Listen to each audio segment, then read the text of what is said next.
in Kansas anymore. You have my curiosity. Are you telling me you built a time machine? The Force will be with you. Assemble. Ooh, welcome back to Get Real, the podcast where we get real about all of our favourite pop culture movies and TV shows. My name is Sam, and with me, as always, is my super speedster Bat Wondersha Aquazam Squadman co-host. Sorry, I think you missed out Martian Manhunter there. I missed out on Black Adam as well, but we did our best. But yeah, joined with me, as always, is my co-host Chris. Hello, I think you also missed out about 50,000 members of the Suicide Squad. Oh, I'll let me take it from the top. Excellent. Geez. Yeah, that wasn't going to happen. Nah. How are you doing, mate? You good? Yeah, I'm good, man. How are you? I'm good. And here we are again for another week. We're talking not about TV shows. We had a bit of a stint of TV shows last week. Yep. All about DC FanDome. I mean, there was some TV stuff announced, but none of it seemed to be that interesting that it's not hit any of the headlines, whereas everything else to do with the movies seems like the most interesting thing in the world right now. Yeah, and I mean, if you've released any kind of news that isn't DC related over the last few days, it's totally been overshadowed by everything from DC FanDome anyway, hasn't it? Literally, like, Marvel could have just released like a new trailer for something and nobody would have noticed. They could have just dropped Black Widow online and nobody would have noticed right now. Apart from that, Marvel are just doing the Avengers game, which I think was a little bit lukewarm. I think we spoke about last time. Received a little bit. I really enjoyed it in the beta. Yeah, the beta is cool. I think it's one of those where it plays a lot better, but I think just people are worried that it's a little bit grindy. Maybe, but I don't mind that sort of thing. I think it depends what type of gamer you are. No, and I think if you like the characters, it doesn't really matter as much. I guess it's like we ground Destiny 1 and 2 out for years, so yeah, and it's like how I would grind any kind of Star Wars game forever and ever and ever just because you're really invested in the characters. But anyway, before we talk about DC FanDome, we've got a couple of little bits to catch up on. First thing is this episode has gone out a day later than what we usually would. Apologies for anyone who was confused yesterday, our lovely listeners. With DC FanDome coming out at the weekend, it kind of messed up our recording schedule a little bit. So where we would normally record towards the end of the week, we had to wait, and it just meant with life happening, we had to put it out today. But here we are. Yep. Better late than never. Better never than late. Wait, nope. Nope. That'll do. Right, okay. Have you got a couple of bits of news at all, Chris? That you've? I've got a couple of trailers to talk about. The one bit of news that I have got is the release date for New Mutants. Yep. It is coming to cinemas. It's not a rickroll. It's not. It's happening. It's a film. You can actually it's coming buy out. Movie tickets for it now. You can. August 28th in the US. I'm not sure about the UK release date right now. Let's check. I'm just stall for time. I'm just gonna fill 4th of September. Okay, so it's not too long. 4th of September in the UK. Yeah. See, that was the date that I had in my head. That's why I was surprised when I saw the US release date. So yeah, 4th of September.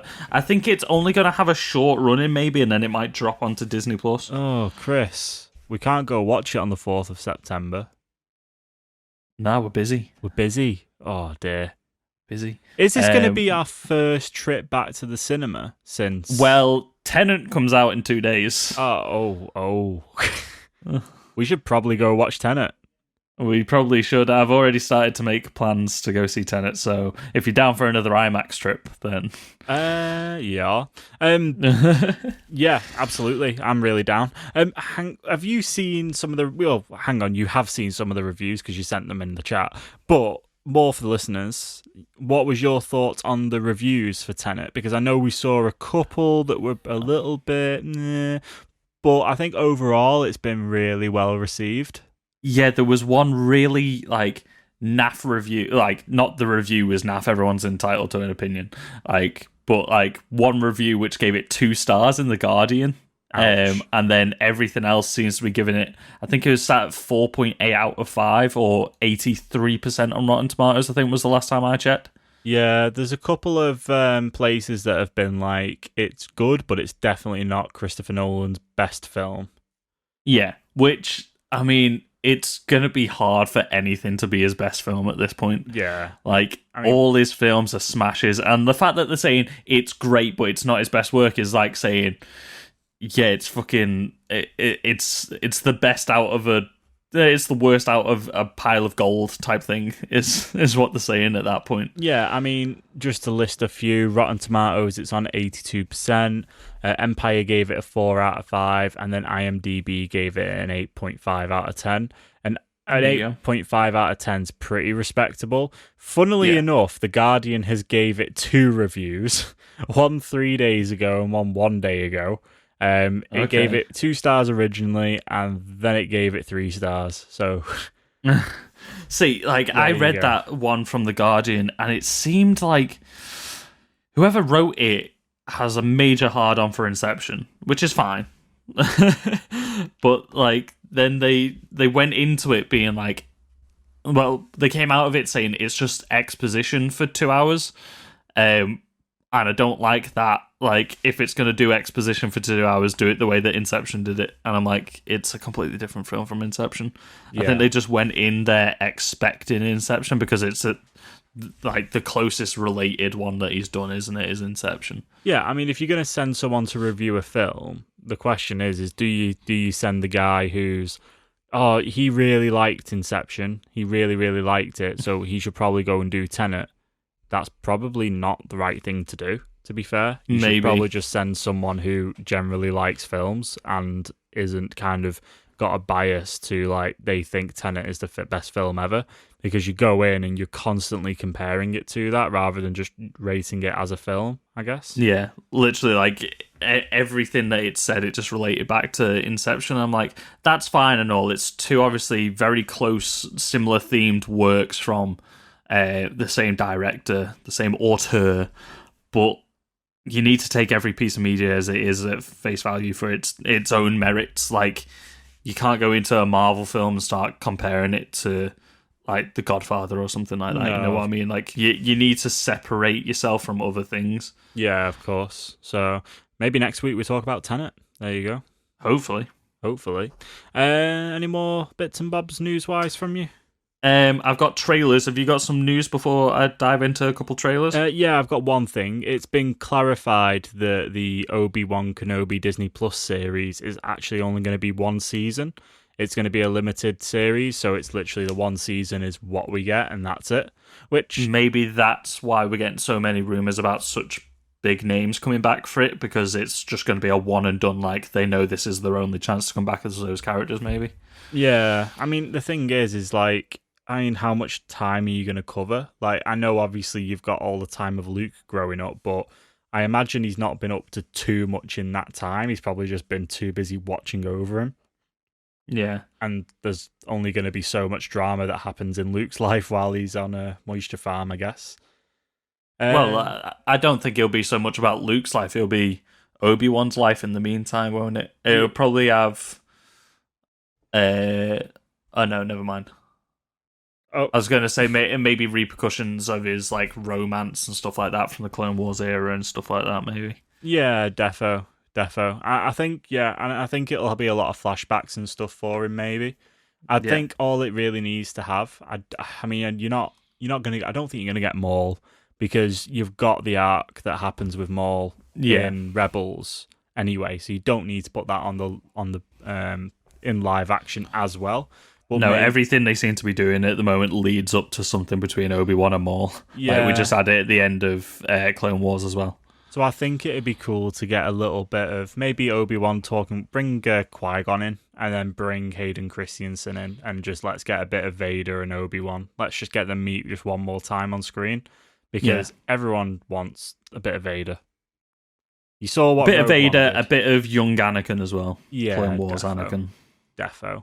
And then that's it news-wise. I mean, I've just been watching stuff over the last few weeks, and I finally started watching Money Heist, and I don't know whether you've seen it. No, I haven't, no. No, I'm obviously really late to the party with Money Heist. But yeah, it's pretty good. It's pretty good. And I get told that I look like the professor a lot from Money Heist. You do kind of look like him. Really good, especially with English dubbing. I mean, when I say really good, I mean I've just come off the back of watching The Boys season 1 again, Umbrella Academy. It is very, very, very, very good. Kind of Excellent. entertaining. That sounds like a good review for me. Yeah, it slows down a little bit in season 2, I'd say, but the first season, like, honestly, you really can't fault it. It's like, honestly, mate, it's worth a watch if you need something to like cleanse the palate between. It must be good if you've managed to get through over a season already. Yeah, defo. And then I also watched Project Power. We have not really spoke about it. I don't know whether you. I haven't watched it yet. Not a chance. That's the review. That's a review. Just that. I can't even do that noise again. That's the review. That noise. That's it. I'll tell you. Do you know what? I was thinking about this earlier. I was like, do we start a new section of the show where it's like what we've watched this week? Well, yeah. We should probably talk about that first before we start talking about anything else. Because I watched the Peanut Butter Falcon the other day, the Shia LaBeouf film. Yes, that is genuinely great. Yeah, it's about isn't there his brother or his kid, and it's like dealing with Down syndrome and. No, they're not related. He stumbles across at that point a homeless Down syndrome kid. Not to spoil too much, the Down syndrome kid escapes an old people's home. At the beginning of the film. Oh, okay. And so he's basically homeless at that point, and he's trying to escape the old people's home that he doesn't really like. A couple of the doctors there are a bit abusive and stuff like that. So he escapes, and then he ends up meeting Shia LaBeouf's character, who's already on the run and stuff like that, and it's them forming a bond and stuff like that. It's really heartwarming, and brilliant performances from everyone involved. I want to get the name of the Down syndrome actors because he is fantastic and he deserves the credit. Filling space. I forgot his name. Filling space. Zach Gottsigan? Galifianakis. No. Zach Gottsigan. He is genuinely great in it. Like, it's so heartwarming. Like, the entire time, me and Charlotte were just like, "Oh, he's just like the sweetest guy in the world." Yeah, genuinely. And like, him and Shia have got a similar relationship off screen now. Like, they're really cute. Dakota Johnson was in it, and this is the only performance of hers that I've ever liked as well. Okay, she's the one from the 50 Shades movies. If you didn't know. Okay. Well, you know what? So that speaks for acting. Speaking of 50 Shades, my girlfriend started watching The Fall on Netflix, and that is also very interesting. Very, very. What's that got to do with 50 Shades? Because the main guy in it is from 50 Shades of Grey. So okay, I was trying to figure that out. Then I was like, huh? But when I was watching it, I thought the lead guy from The Fall was also the same guy who is the lead in Upgrade. And speaking of Upgrade, that's on Netflix in the UK now. It is. That's the guy that looks like Tom Hardy but isn't Tom Hardy. Yeah, he looks a lot like Tom Hardy. Also, in the Peanut Butter Falcon, a surprise little cameo performance by John Bernthal. I wasn't expecting. He's in it a little bit. He plays Shia LaBeouf's brother. Oh, interesting. Very interesting. So yeah, I watched that. That's fantastic. What else did I watch that's worth talking about? I started Little Fires Everywhere, the Reese Witherspoon series. Oh, yeah. That's really good. But I've never hated one of her characters before, and like she just really grinds me the wrong way in the show. And it's good because it's a refreshing take for Reese Witherspoon. She's always the nice girl in everything. Mm-hmm. So it is a really interesting turn of character. But, cool. Okay. Yeah. I started the first episode of the new Transformers series as well, but I only got about 10 minutes in and I've not had time. Not that it's not good. It's really good what I've seen so far. I just not got around to it. So that's that. Yes. I watched the first episode again as well. But I think because I'm not really that clued up with the Transformers universe, I think I kind of struggled with it a little bit. Plus, I'm it does seem like it's not very like beginner friendly almost. Yeah, and I'm also that addicted to like Money Heist and stuff at the moment that I was kind of switched off and just went rewatching that again. But yeah, no, I think Upgrade's something that I definitely need to go and watch. I've heard it's just really, really good. Yeah, it's apparently what Venom should have been. Oh, okay, that's pretty cool. Oh, Peanut Butter Falcon is on Netflix, so It is. That's where I watched it. Yeah. yes, I will. I watch think that. next for me is going to be Honey Boy. Yes, I will watch that, and then I will get back to you and let you know. Yeah. Trailers. Trailers. In our world famous segment, trailer trash. Trailers? Question mark? Trailers with a question mark? Trailers? Yeah, this is our new segment. Trailers? There's trailers? Trailers that aren't DC? It's 2020 and we have trailers? I'll end with the one with a DC connection. I've got a quick little bit of news for you before we move on. Then. Something that we spoke about. So we spoke a while ago about how Mulan, you know where I'm going. Oh yeah. It's gonna, you basically pay a little bit more, like a premiere service, and you get to get early access or premiere access to Mulan rather than having to go watch it in the cinema. So you can watch it on Disney Plus. So you have your Disney Plus subscription, and then you pay an additional fee, and then you're able to watch Mulan. Now, Chris, here's where the story changes. This is where the mood changes. You think, how much is your Disney Plus subscription here in the UK? It's like what, $4.99, $5.99? Yeah, I think it's a $5 a month. You have to pay an extra $28.99 to watch Mulan. It's 30 quid. DVDs don't even cost that. Do you know what I think that is? I think it's because they know multiple people are going to watch this. And so it's normally like 12 quid to rent one of the new films that are coming out through lockdown and stuff like that. So I reckon it's 12 quid to rent the film so that you can show it to as many people as you want. I'm wondering if that stays fully unlocked on your Disney Plus account from then on. So you own it. Absolutely insane. Like, that's the only way they can justify that, is if you get to keep that film. Because if you don't, and you just lose, like, you renting a film for 30 nobody's quid. going to rent to show the kids that one time, and, like... Oh, goodness. The only way that's worth it is if you get, like, 10 people around your house to watch it. Yeah, that's it. You split it. You may as well have gone the cinema and watched it in the cinema.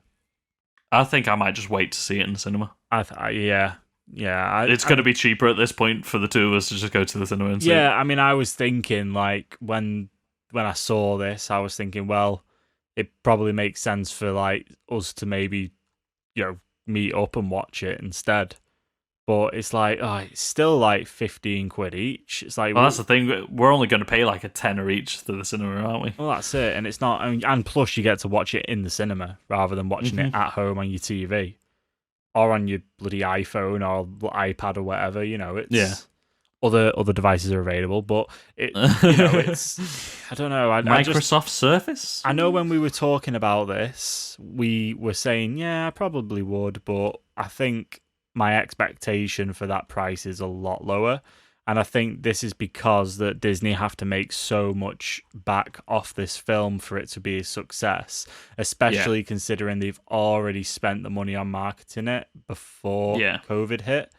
So they've not only, for a digital release, I guess, you probably have to charge 30 quid. And let's face it, you're going to charge 30 quid and one person is going to rip it and upload it to Putlocker, and then that's it, you're done. Yeah. I think they've really kind of shot themselves in the foot with that, because online piracy is a big thing. Obviously, Disney will try and do the best to get it taken down, and they will take a lot of streams down, but they won't take them all down because you can't stop that stuff on the internet. But where do you win? Because you're encouraging people to do it at the price point, because people won't just pay that amount on Disney Plus. Mm-hmm. But at the same time, it's like, well, if you make it really cheap, you're not making a profit. It's such like a catch-22. Yeah, I think they should have probably just waited and released it in the cinemas at that point. Just did a No Time to Die. Yeah, No Time to release that film. Tenet, everything like that. Yeah. I completely forgot that was a film until you just mentioned it. I was so excited for that film, and it got cancelled, a week before it came out? Yeah, literally, that was about to be one of our episodes. It was. And then we had to stop, but I'm really excited for that. Jeffrey Wright's in that as well. That's going to be good. Yeah. I believe maybe Jeffrey Wright is in other Bond films, and I'm just not clued up. He is. He was in Casino Royale. Okay, then. I think he appeared quickly in Quantum of Solace. Okay, fair enough. Right, anyway, trailers. Yeah, so I'm going to start off with our first connection to the DC films with Kevin Costner starring Let Him Go. This also, actually, double DC hit. His co-lead is Diana Lane, who plays Superman's mum. Oh, okay. So Superman's dad and Superman's mum. Yeah, literally. I didn't piece that together until just then. Who are they letting go? Superman. See you later, Clark. Bye. No. So this is sort of like, sort of like an old man revenge film, almost. Only it seems like an old mum revenge film, like with Kevin Costner's also there. Like that new Russell Crowe film, Unhinged, where it's an old man revenge film. Kind of. I was thinking more like, like Taken or any Liam Neeson film that comes out nowadays. Okay, I get you. But, so the basic premise is their son has passed away, and his widowed wife and son are in a new relationship with a new guy, but then they see that he's a very abusive guy and stuff like that. So they want to get like their grandson and the daughter-in-law, ex-daughter-in-law out of this relationship type thing. So they go to his family home to get the grandson back, and basically it turns out that his family are all fuckheads, like especially his mum, and it basically turns into like a pseudo kidnapping film. So then you've got grandparents trying to get the kids back. Oh, okay, interesting. The grandkids back, but it seems really dark and interesting. Like I saw like the first stinger. You know how trailers now have a pre-trailer for the trailer? Oh, it's like a 5-10 second stinger. Yeah, in case you don't want to watch the full trailer. Yeah, so I watched that and I was like, oh, it's just going to be an old man revenge film. And then like once it kicked in, I was like, oh no, this actually seems more interesting. Oh, okay. So fair enough. I like Kevin Costner films. Comes out in December. Some could say it's a Christmas film. He's wearing a scarf. It's definitely not a Christmas film. Yep, so that is Let Him Go. The next one is On the Rocks. This is a Sofia Coppola movie, and it's very much Sofia Coppola. As soon as you start to see it and hear the dialogue and the direction and the themes and everything like that, you're like, yeah, this is Sofia Coppola doing the one kind of thing that she does. But it's got Bill Murray in and Rashida Jones. Her husband is maybe cheating on her, and Bill Murray is her dad, sort of a strange dad, and he's basically like, oh, why don't we just follow your husband to see if he's cheating on you type thing, and it's going to be like a bonding film between those two. It seems really interesting. Like Bill Murray's performances as he's getting older just seem to be getting really, really good. Like he's stepping further into the serious roles, and I think he's great at them. It's an A24 film. It is an A24 film. It's also an Apple original film, so it'll be launching on Apple TV. Interesting. So yeah, you can watch that at home when that finally launches. It's interesting. I'm definitely going to check it out. Whether it'll be that good is to be seen. But Sofia Coppola does good films. I just think they're kind of samey. Mm-hmm. So that's that one. And then our final film, our final connection back to the DC universe, maybe in multiple ways, it's also linked to the Marvel universe, is Death on the Nile. So this is the sequel to Murder on the Orient Express. Oh, okay. It's the Kenneth Branagh Poirot films.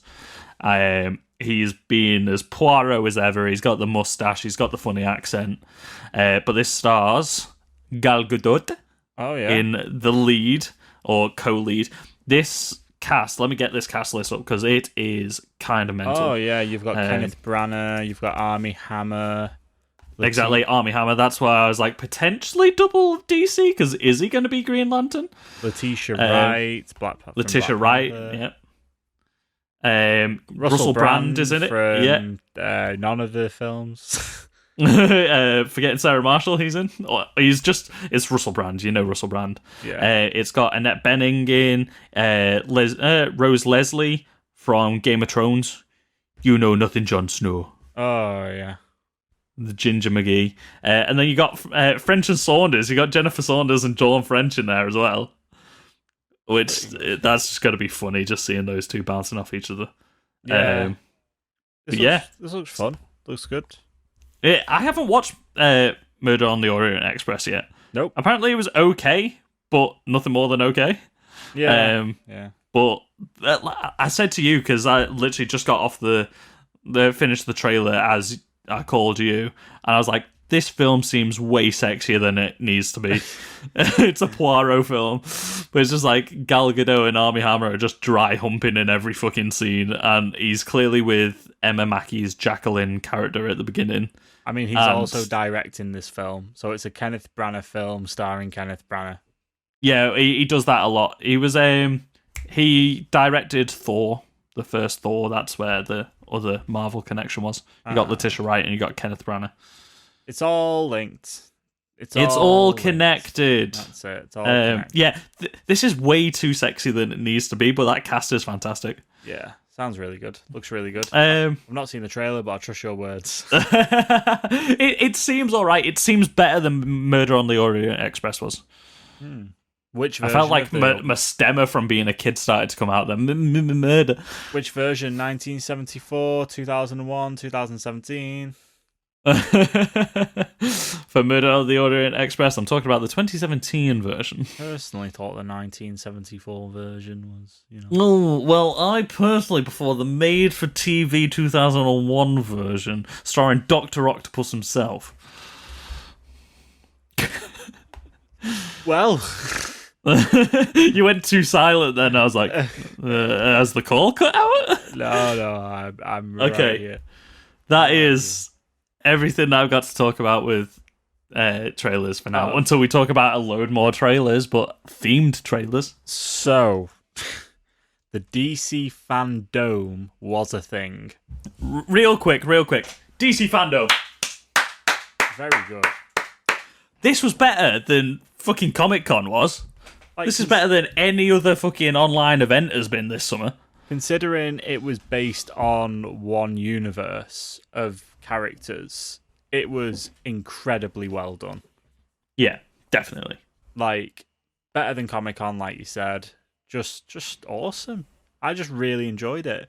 Like, I didn't tune in for most of it, because I won't lie, I wasn't really too interested in, like, the comic book stuff and some of the other bits. So, like, the whole Flash TV show stuff, and obviously the Chris Daughtry performance I didn't watch, and the Joker thing I didn't watch, and the Jim Lee stuff I didn't watch. But I mean, I didn't watch the surprise DC Comics panel or anything like that. I actually, because the way it worked in the UK was DC FanDome ran from 6 o'clock at night all the way up until 5 o'clock in the morning. Well, it was I think so. Yeah, it was like a 12-hour show, wasn't it? Yeah, like the Batman panel for us was at like 1:30 in the morning. Yeah, I woke up to that trailer. Yeah, I had to wake up to that as well. But yeah, absolutely amazing. What did you think of like the format of it? Like all this kind of. Do you know what? I thought it was a really interesting thing that they tried to do. I just thought some bits, like you said, like were a bit more of a miss, like getting the Wonder Woman cast to play werewolf for like half an hour and stuff like that. I was like, it's interesting, but I'm not gonna watch it. Like I just put the like I saw that was happening, and I was like, nah, I'll go onto YouTube and catch up on the panels that I've missed and stuff like that. Yeah. Like the panels for the films were really interesting. Like you said, like I've not seen any headlines coming out of the comic book stuff, and I'm obviously interested in the comic book stuff. I read comic books all the time, but like there doesn't seem to be any major news that came out of any of them, so I don't see the point in checking them out. I think this event was purely for the big film and game announcements that they would have had at E3. Yeah, not E3, sorry, Comic-Con. Yeah, there was a big panel on the Sandman universe, which I know you really like the Sandman comics. I do. There was a big panel on that, which I don't know, because I don't really understand Sandman. I guess I didn't get as much out of it, but they had a lot of actors on it. I think they were talking about like the audio versions of it and who they were getting. Yeah, they just released the audio books on Audible. Yeah, so they had like Taron Egerton and loads of really popular British actors in there, because they were recording it in London. Okay, so cool. Loads of like people like that in it.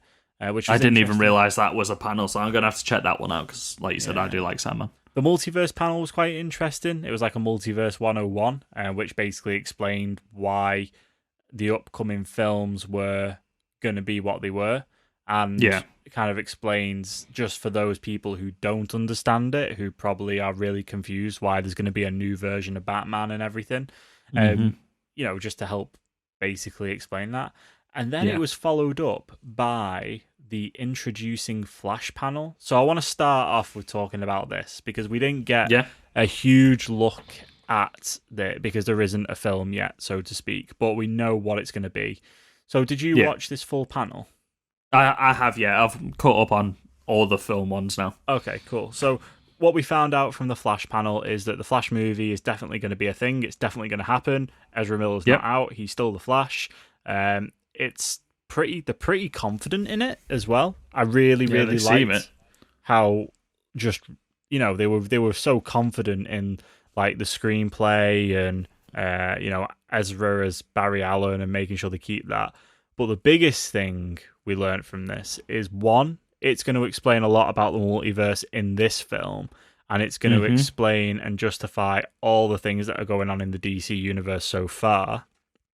But also, we got a new suit, which looks very cool. Also, and it reminded me, like, most of the comic book panels that they were showing throughout this panel was from the New 52 run, and that's what the costume reminds me of. It feels like a mixture between New 52 with sort of like the light and the lightning constantly like crackling on the suit and stuff like that, and a bit of like the Injustice sort of games sort of suit. Like, that was what it reminded me of, almost as well, sort of the first costume that he sort of had at the beginning of Rebirth as well, with sort of like the light streams on it. It looks like a really cool, interesting suit. And also, it's going to be made for him by Batman. Which Batman, though, is a different question, because we had the announcement as well that Ben Affleck will be returning for the Flash film. He will. In what capacity, we don't know. But also, so in the concept art for the suit, the Batman stood behind him was definitely Keaton's Batman. I know that Batsuit anyway. Yeah. So, are we going to try and get as many Batmen in this as we can as he's hopping through the multiverse? Could we maybe get some of the Batmen appearing? Could we maybe get a Thomas Wayne? Could we? Yes. Jeffrey Dean Morgan, Thomas Wayne. I would really like that. Also, could we maybe get a cameo from the Dark Knight universe? Or Clooney's Batman? Or Val Kilmer's Batman? Although Val Kilmer's Batman is the same as Michael Keaton's one. Those stories follow on from each other. Oh, okay. Lego Batman, because they started showing Lego Batman in there. So. Yeah, they literally shown all of them, didn't they? And I think they made a joke about the Supermans and in the multiverse bit, and was like, not the Nicolas Cage Superman. Oh yeah, that was Ezra Miller was saying, oh, I wish the Flash would meet Nicolas Cage, but not Nicolas Cage Superman, just Nicolas Cage. Yeah, I liked how that was like kind of quite on the nose.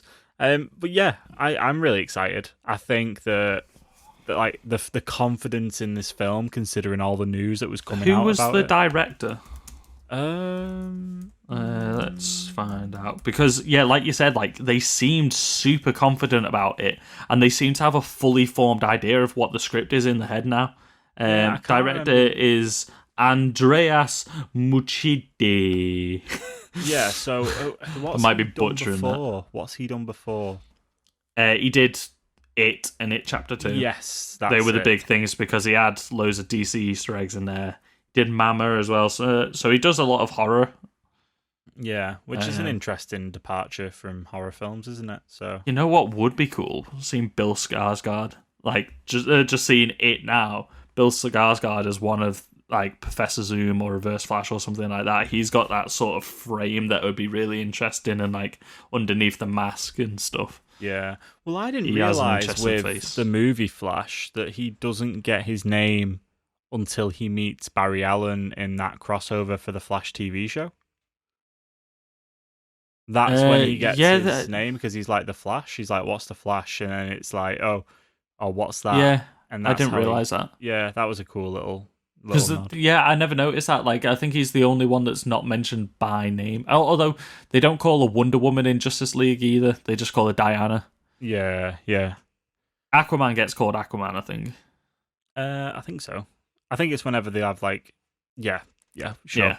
Yeah. It's just obviously like because all that we had of the Flash was a CCTV video in Lex Luthor's logo for him. So Yeah.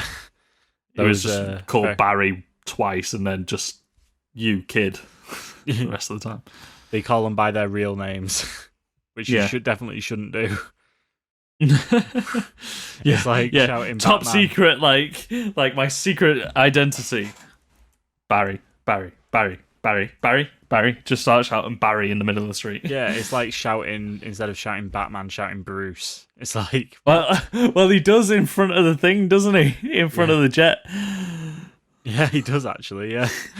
And they call him out, they're like, just shut the fuck up, right? It's a secret identity for a reason. So, yeah, it's kind of restored a lot of my faith in the Flash film. Also, it seems like they're stepping away from the Flashpoint storyline. Yeah, they're just doing more of a time travel multiverse thing instead. Yeah, something a bit more unique, I guess, isn't it? Mm-hmm. So, yeah, it sounds good. Which I'm fine with. They could do Flashpoint later down the line, you know what I mean, as like a big crossover film, because like we've talked about before, the Flash is like the lead role in that story, but he's sort of a passive protagonist for a lot of it. So what capacity do you reckon we'll get Ben Affleck back? Because I know he was pretty out as Batman. I think he might sort of bookend the films, you know what I mean? Like, he might be the one that makes the new suit for him and stuff like that. We'll probably figure out more as to how Snyder's Justice League might end, might give us a bit more of a clue. Yeah, makes sense. But it might be sort of like he bookends it, so he has the introduction and stuff like that, and then Barry starts messing around with the Speed Force and ends up in a different multiverse, and he goes to find Ben Affleck's Batman and finds Keaton's Batman instead. Yeah. That's how I reckon it'll be. Interesting. Speaking of that, and films that we've... basically, the next thing we're going to talk about... Segues. Wonder Woman 1984 got another trailer, so Wonder Woman 84. We got a proper look at Cheetah.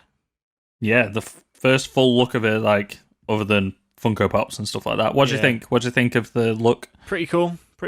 I'm a fan of it, except for her hair. The hair kind of bugs me a little bit. Yeah, I also think that we're not going to get it right till the very end of the film. Third act. It's definitely going to be a reveal that she then is in full Cheetah form. And I don't know, man. I feel like maybe in terms of Wonder Woman versus Cheetah, I don't know how Cheetah's strength is in the comics.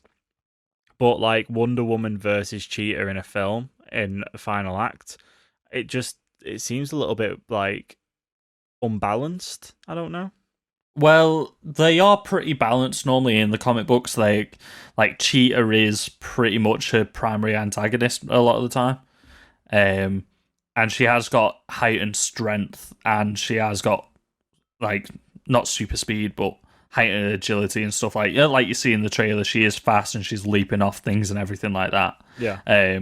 So it's sort of like speed versus brawn almost. Although Wonder Woman has got the speed as well, like we saw in the first film. Like, she can almost like slow-mo run through things.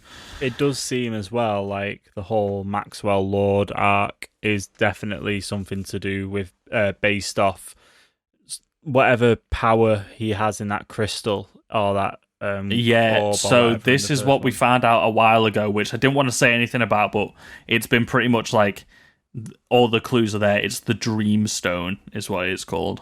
Okay. And you get like he's broadcast into the world. I think we're going to get a touch of Brother Eye stuff, because you see the giant satellite and then he's taking over every screen in the country and stuff, isn't he? Mm-hmm. So that seems like Brother Eye stuff, and he's saying like, oh, I can fulfill every dream that you've ever got type thing. I reckon he's going to use that to manipulate Diana, and that's how Steve Trevor comes back, is through the Dream Stone. Like he gives her like her one true dream is to get Steve Trevor back type thing. Yeah, it looks like that's where Diana and then Cheetah both meet. Like they both get invited to this make your dream come true thing, and then he gets, Diana gets what the hell's his actual, not his real name, but the character's name? Steve Trevor. Sorry, I know you just said it. I thought you were trying to figure out Chris Pine's name. No. So she gets Steve Trevor. Cheetah gets I don't know, confidence. And See, becomes a cheater. So I think they're actually going to meet in the museum beforehand and be friends beforehand. Oh, okay. But I think so the cheater thing is often seen as a curse. Like she takes on this curse to get like more power and stuff like that. Like that's what she wants. She wants to be an apex predator. She doesn't want to be like the quiet nerdy girl anymore. She doesn't want to be oppressed. She wants to be the predator instead.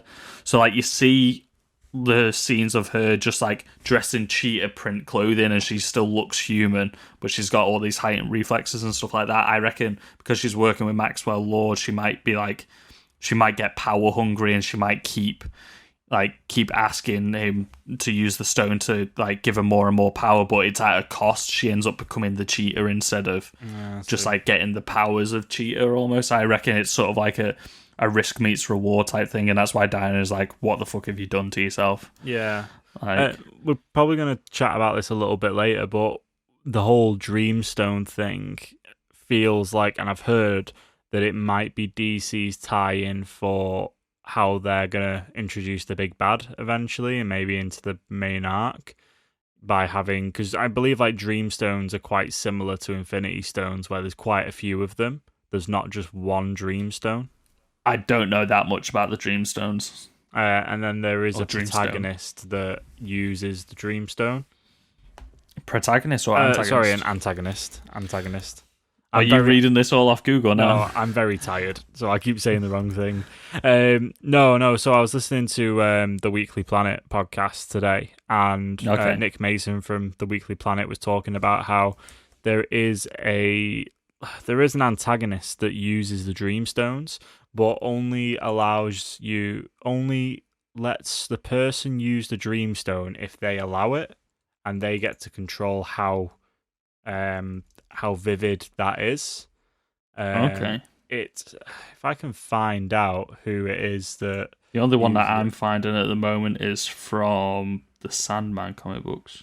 No, so it's... So it's something to do with Dr. Destiny. The Dreamstone is one of 12 stones crafted by Dream of the Endless. Trying to find... Yeah, so the Endless is sort of like their version of like the Celestials type thing, as far as I'm aware, sort of like the one above all and infinity and, you know, all like the cosmic sort of beings, I think, is what the Endless is for DC.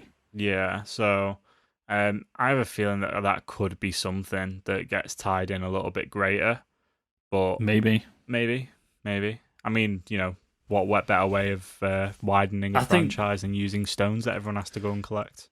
I was about to say it's very much ripping off the MCU at that point if they keep doing that. They could maybe do it to feed into a third Wonder Woman film, maybe. Yeah, maybe. So she often will end up going toe to toe with the gods and stuff like that.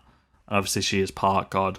So it could maybe lead up to a future Wonder Woman film, maybe not, because they've already set up Darkseid now. They're not gonna shun off Darkseid for Dr. Destiny or whoever. Do you want to talk another film before we move on to the big uns, or? Okay, so is there anything else we want to talk about? Wonder Woman, it's pretty close to coming out. We've talked about it a bit. We've seen enough. Gal Gadot looks amazing as Wonder Woman, as always. She is Wonder Woman. Cool, Sam. That's all we really need to say about that. This film was about to come out before everything got postponed again, so we've talked about it enough. What film did you want to talk about? I know the big two. Yeah. What else was there for you? Black Adam next? Yeah, let's do Black Adam and Shazam kind of together. Yeah, Shazam. Yeah, I was forgetting Shazam. So Shazam basically got a title for the new film, which is Shazam: Fury of the Gods. What gods, you say? The Greek? No, it's not Greek gods. It's whoever were the other guys that were sat on the other chairs that weren't there anymore. Or could it be? Could it be something to do with Black Adam? I reckon so, because Black Adam got his powers from Shazam again. Yeah. I can't remember what the name of his group of gods were. No. You know, from the other empty chairs, and he was the last one alive that he had to pass on his powers, didn't he? I can't remember what they were called, but yeah, I'm gonna guess it's sort of those guys coming back type thing. Yeah, Fury of the Gods makes me think it's not going to be like a direct follow-up from Shazam 1 now. Yeah, maybe some time has passed and everything. Obviously, all the kids are growing up as well, because that film came out last year, so they shot it 2 years ago. Yeah. So it's like 3 years now, and they haven't started shooting yet. Mm-hmm. So the kids are growing up quite a bit, so it's not going to be straight after. But we also had the tease of I can't remember what Mark Strong's character was called in that now. Dr. Savan. But with Dr. Savan, with the caterpillar. So I don't know if that's going to feed into this or whether they set that up and now they're like, maybe not. I don't know whether that's maybe Mr. Mind. Maybe. Mr. Mind, maybe. Maybe. So yeah, that was cool. And then leading on to Black Adam, we got quite a bit from Black Adam. So we got some almost like a motion graphic sequence of Black Adam concept art and stuff, which was cool. Origin explanations. That was actually designed with Boss Logic, which is pretty cool. Was it? That's cool. I think That's it was Boss cool. Logic's like team that he has did that. That's excellent. Boss Logic's sound. Who does all the whenever there's news, he does a mock up of it, doesn't it? Yeah, he does. Cool. He's great. He's always getting hired by Marvel and stuff now as well. Yeah, for sure. And then also we got the introduction of the JSA, which is very cool. So I can't find that online anywhere except for the link that our mate sent us. Can't find a link for what? The info? The JSA animatic that we got. Oh, okay. So the Black Adam one, like, is everywhere, but then it cuts off after, like, he's like, I did what I had to do, and you see him in the Black Adam costume and get the logo and stuff like that. Yeah. But yeah, there's a JSA one, so we're getting, who was it? Dr. Fate. Hawkman. What was that? Hawkman. Yeah. Who else? There was another character that I was really excited for in it. So Hawkman, Hawkgirl. Well, you assume Hawkgirl. Maybe not. Dr. Fate. Was it Cyclone? Maybe. Yeah, Cyclone. It was Hawkman was the other one I was excited Atom for. Smasher. That's the one, Atom Smasher. That's pretty cool. And Cyclone was one. Yeah. Yeah. It also says here potentially Jay Garrick is mentioned quite a few times, because I don't think he obviously wasn't in the reveal. No. But they do say that Jay Garrick is involved with the JSA. So yeah, he's normally a founding member of the JSA. Yeah, that'd be cool. Because they were a thing before the Justice League of America. I really like Dr. Fate. I've only really seen Dr. Fate in the Injustice games. I've never really seen any more than that. But also, Dr. Fate would tend to lead maybe towards a Justice League Dark in the future as well, with Constantine and stuff. Yeah. Well, it seems that'd be cool. cool. Like Black Adam and having Black Adam, Hawkman, and Dr. Fate in the same sort of thing leads to opening up more of the magical side of DC, which will be really interesting to look at in the future. Yeah, but it's quite interesting because obviously Black Adam's like your villain, right? Yeah. But then you're going to have the Justice Society of America be... Well, I think they're playing him as an anti-hero, aren't they? Yeah. So I reckon like the first act or like the first third of the film might be in the past, like setting up the origin of Black Adam and the Shazam mythos. Yeah. And then obviously he gets reawakened 5,000 years later, and I think he might have to team up with the JSA, but on like bad terms, almost like reluctantly having to team up to do whatever. Yeah. So they got a lot of cast. Well, we got casting for Atom Smasher. Have we? Yeah, Noah Centineo. Oh, that's who we found out about. Okay, like I'm just gonna say it now. I think he's not a good actor in the slightest, and I know he's only doing like teeny bopper films at the moment, so you can't really judge his acting skill from that.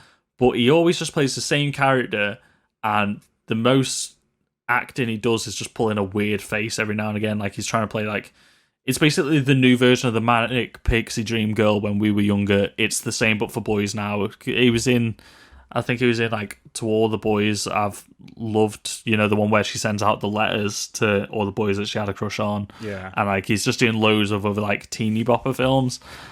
Yeah. Like I actually watched a full video where somebody broke down all of his movie roles and they were just like, he's such a bad actor. How is he getting all these big roles? Like he's just getting in bigger and bigger films now, but in smaller and smaller roles because he's just not good. Yeah, I mean the thing and is, then he's going to be Atom Smasher. Yeah, what? I mean the thing is like it's almost like a refreshing. Well, I mean look at Robert Pattinson from Twilight. But Robert Pattinson has proved himself since then. But this might be his time to then prove himself. It might be. Been an actor for a really long. I know he's done a lot of films already, but being in Black Adam is such a departure from what everything else that he's been in. That hopefully he surprises us. I mean, hopefully he does. The concept art is film concept art. And him with his feet. I mean, look at the mask he's wearing. It doesn't even matter who it is. Version. Well, that Atom Smasher is literally straight out of the comic books. Atom Smasher, who's normally like he seems like a middle-aged bloke, like big burly, like hairy fella in this giant suit that can shrink and grow to like, and his atoms just increase, so he's super strong and everything like that. Yeah, it looks like it's going to be pretty close to the comics based off this concept art. But then, have you seen what that kid looks like? Yes. Like, could you imagine that in the mask, like as Atom Smasher? I mean, I don't know. I think I'm just smashing on him too hard. Little cutouts for eyes, and that's it. So it's all he needs. It's just like. They're gonna have to get him like a big old padded suit and everything like that. Just be rage him up. I don't know. I might just be ramming on him a bit too hard, but he's just not a good actor from everything that I've seen. Like, there's a reason he's doing like The Kissing Booth and The Kissing Booth 2 or whatever he was in. Like, so we haven't got an idea of who's playing Dr. Fate, Cyclone, or Hawkman. But again, based off the concept art, if that is what they're using as the inspiration, and that's what they're going to go with, and in terms of like all that comic, like the concept art was literally just like how they're drawn in the comic books, spot on. And then you've got Dwayne The Rock Johnson as Black Adam. Who would you cast as like Dr. Fate? Because he keeps the helmet on the entire time. You need someone with a fucking really good voice. It's hard. It's like a stoic sort of voice that you need. Someone like Andy Serkis would do a really good job. He's very, very. He's a great voice actor, isn't he? Yeah, he's very diverse in what he can do. But I don't know, I don't know. It's a hard one. But I'm really excited for Dr. Fate just because of the whole, like, his character and just some of the really cool stuff you'll see on screen. Okay, imagine this. So it's obviously not this guy playing him physically, but he can do the voice for it, like the voice that like. So when Dr. Fate puts on the helmet, I think he almost gets possessed by the helmet, so his voice changes a bit. Bryan Cranston voicing him. Interesting. And then you get some like obviously someone else to do the body work for the guy. Or what about Josh Brolin? Imagine Josh Brolin. Imagine the Thanos voice coming over. Yeah, but we don't need any more Josh Brolin in comic book films. No, I know we don't. He's already too iconic. Yeah, he would be great. He would. It would be good. Yeah. But I wouldn't want him to do the Thanos voice. I would want him sort of more cable-y. Yeah. That'd be cool. Okay. Anyway. I think maybe before we move on to... basically, I think the big ones is Suicide Squad, Batman, and... wait, what? What else? I think they are the two biggest ones. They are the two biggest ones. And we should probably talk about the games before. I was literally about to say talk about the games first. Another really quick thing was we have got confirmed that Ocean Master is coming back for Aquaman 2, which is... Yeah, James Wan was saying we're going to see loads of new environments and new places under the seas and stuff like that. Yep. New worlds, and there's going to be a lot more of the trench. Yep. So, in terms of game announcements, we got 2 games. I'll let you choose which one we want to talk about first. We'll talk about Gotham Knights first, because this was like the surprise one, and then the other one that we were talking about like we'll talk a bit more about that. So Gotham Knights came out of nowhere. This isn't related to the Arkham games. It's a different studio working on it. It's not Rocksteady. This feels like it should be a spiritual successor to the Arkham Knight games, but it's not. So basically, apparently Bruce Wayne is dead. Heavy quotation marks. Like, we're clearly going to find out in the third act that he's not dead. Like, you just don't kill off Batman. But then you play as Barbara Gordon's Batgirl, Tim Drake's Robin, because I had to try and figure out which Robin it was, but I'll talk about that in a minute. Yeah. Dick Grayson's Nightwing, and then Jason Todd's Red Hood. Very cool. So you've essentially got 3 Robins in Batgirl. Yeah, essentially. Yeah, literally. It feels like this should have been the other way around. It feels like this should have been the Rocksteady game. Yeah. And the other one should have been the Montreal game. Yeah, it does. Like, especially when you see like the aesthetics of them both. Like, this has clearly taken so much from the Arkham games. Yeah. Like, it's right out of Arkham Knight. Literally, like, if you saw the 7-minute Barbara Gordon gameplay, like the way she grapples and glides and everything like that, it's straight out of Arkham. Her combat is straight out of Arkham. I like the fact that they all have different abilities and stuff like that, but I'm a bit unsure about a teleporting Robin. I mean, that seems... I thought that about both of these games. Like, why have they suddenly got a teleportation mechanic in it? Like, none of these characters have ever teleported before. Yeah, he's got a teleporting boomerang. They had to give him something. Like, it's obviously just to give him more movement around the map, isn't it? It's like, why give King Shark a minigun? He doesn't need a minigun. He's a fucking giant shark. It's a very good shark, though. It is a very good looking shark. Anyway, we're talking about Gotham Knights. Yeah. So Bruce Wayne's dead, and he's left everything over to the Bat family to look after Gotham. So all the villains are coming out of the woodwork to try and stake their claim and like divvy up the city between them, type thing. The Mr. Freeze looks really cool. Mr. Freeze does look really cool. So this is going to be a level progression thing. So they said this was a dozen hours into Barbara Gordon's storyline, the Batgirl storyline. So they're each going to have different storylines and campaigns. Which are really long, like 12 hours just for, like, is like, I think he said halfway through her storyline. So that's 24. So we're getting like 100 hours worth of gameplay almost, nearly. Wow. Like, that's pretty insane. And it's a leveling system, so you can upgrade your characters in different ways to get different builds, they said. Like the DC GTA 5. Almost, yeah. Because you can swap between the characters at any point. I think they said 2-player co-op, which is a bit disappointing that it's not 4-player co-op, because you got 4 characters. Yeah, I guess you just kind of overpower any of the levels, though, because you'd have Maybe, to... but they did say everything would be scalable. So, say if you run through all of Red Hood's storyline first, so all your characters are lower level, all the villains and everything will scale to it. But it seems interesting. Like, Red Hood's your brawler, Barbara Gordon is like your finessed fighting style. Then you've got your Dick Grayson is all about agility and moving around your opponents, and Tim Drake teleports. And does that's his a little shtick. Bit of the other thing. He turns invisible as well. So I'm wondering if there's going to be multiple characters.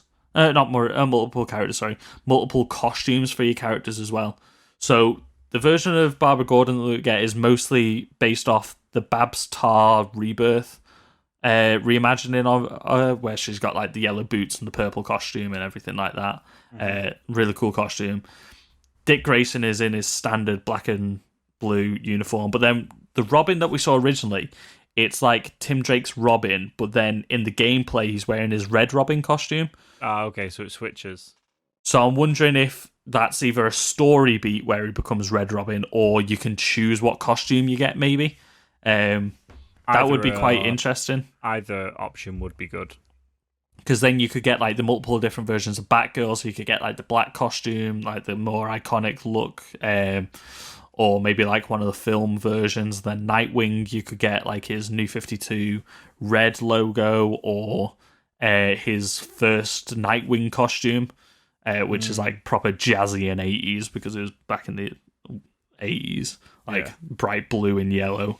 I don't know what else you could do for Red Hood though, because he's only ever really had one costume. Yeah, maybe you get the original where the Joker is Red Hood. Remember that old story? Oh, maybe, yeah. Maybe so like the tux big... with the red bucket helmet. Yeah, that'd be cool. You could also, I guess, have like the Arkham Knight skin, maybe. Yeah, which was slightly different. Yeah, and then you could have like the Injustice one. That's slightly different again. Yeah. They're all kind of similar for Jason Todd, but different. Yeah. Maybe you could just have a Jason Todd skin. Also, do you reckon you'll finish the... Jason Todd in his burial outfit from when he rose from the dead when Superboy punched through reality. Wow. Do you reckon Batman will be an unlockable character after the game's done? Maybe. Maybe DLC where you get Damian Wayne in there as well. I mean, I reckon there's definitely a reason why he's had to disappear, and he's not actually dead. And then he appears at the end like, "Oh, it was all part of the plan. It was a test. I had to disappear to lure this person out, and you had to then band together to do this. But then I've appeared to help you right at the very end because you needed my help." Oh, what if it's like the weird Batman R.I.P. storyline where he's kind of gone batshit insane because he's been doing drugs all this time to put up with being a mass vigilante, and he's created like a weird alter ego, so he sort of thought he was dead, so he blew up the Batcave, but he comes back and he's like a weird, twisted, like bizarro version of Batman. That would and then be... like you fight him as the final boss. Wow, and then you snap him back into being normal Bruce Wayne. Wow. If that's the ending, Chris, I'll buy the game for you. Well, you have to buy it before I play it to find out if that's the ending. I'll give you an instant refund of the game. Speaking of pie in the sky thoughts, the Suicide Squad game, I actually thought you might have been right for a minute, like with the Bizarro stuff. Yeah, I don't think I was. No, you're definitely not. Like the mind control by Brainiac, but for a minute, like when you saw his eyes starting to glow purple and then kill that guy, I was like, oh my god, maybe it is Bizarro Superman. It's like, oh my god, was Sam right? Well, but why would it be kills the Justice League? Well, I was thinking, what if it was like an anti-Justice League? What if you had Bizarro and then you had like Hush instead, and then you had Reverse Flash, and I don't know, you had like in the Bizarro universe, there's the Bizarro versions for all of the Justice League. Yeah, I guess. But so you've got like, I think it's the Sloth or something like that. It's like a fat version of the Flash who still runs super quick. Yeah. I don't know how. Like, obviously this was like a pre-rendered CGI trailer. You didn't see any gameplay, and it's coming from Rocksteady, so we kind of know what we're going to expect. But it just feels so different to the Arkham stuff. Do you know what this? I can't get it out of my head now after like just watching it. It just looks like Sunset Overdrive. Very much so. The bright coloured city, weird weapons, literally barrel rolling off everything, jetpacks and grinding on rails and stuff like that. I was like, huh? Yeah. Like it just looks like Sunset Overdrive to me. It doesn't. This is the one that is set in the same universe as the Arkham games. Yeah, it looks like this is the one. Yeah, it just seems very, very weird. I don't know. Yeah, I'm really excited for it. It's going to be really cool, but it seems weird. Like, some of the choices, like, giving Deadshot a backpack and stuff like that, fair enough, but then, like, giving King Shark a minigun. Yeah. Giving, like, Harley Quinn having a grappling hook, fine. Like, they all need, like, a traversable ability, and then they're doing a lot of gunplay in it, which, again, is why it reminds me of Sunset Overdrive. Like, it's probably going to be third-person gunplay. But why does Captain Boomerang have a shotgun? He's got boomerangs. That's his ranged weapon. Yeah, literally. And so, you were speaking of the Weekly Planet earlier. They did a breakdown of this. And apparently, I never knew this, Captain Boomerang has a son in a comic book at some point who has super speed. Okay. So he can take on the Flash. I didn't know that. So maybe it's not Captain Boomerang, is it Decker Harkness, something like that. The version that we see in the movie anyway. maybe it's his son and he's got super speed, so he's not teleporting, he's throwing his boomerang. And that's just how you control his super speed, maybe, is how the game mechanic works with it. I don't know. Yeah. I mean, I don't know. I don't know how I feel about this. I think I'm going to have to wait till I see gameplay, because we know Rocksteady games play really well. Yeah. And I don't know. I maybe don't feel like King Shark is like the King Shark that we should have got. I mean, he's big, but I don't think he's like big enough, if that sounds right. Okay. It's not like the one that we saw in the Suicide Squad trailers. You know what I mean? No. It's almost like his head's too small. Yeah, his head does look small. Yeah. Like, that is the one thing that I would say. Like, his head looks small, but it still looked kind of sharky. So yeah. I don't know how I feel about having Brainiac. I think it's, we had it in Injustice. Is it already too soon? I think it's a completely different style of gameplay, and the story is going to be totally different because it's not an Injustice storyline. So it makes sense as to why the Justice League need taken out. Like, it serves a purpose. Like, Brainiac is pretty much the only one that normally gets inside of the Justice League and is able to turn them evil without it being an alternate universe version of the Justice League. Yeah. So it makes sense. Yeah, what members of the Justice League do you reckon we're going to see? Because obviously, like, the final bosses are probably going to be Batman, Wonder Woman, and Superman. Yeah, so I mean, at the beginning, you see King Shark popping a Green Lantern balloon and a Batman balloon. Yeah. So I reckon we'll probably get Green Lantern in here. Yeah.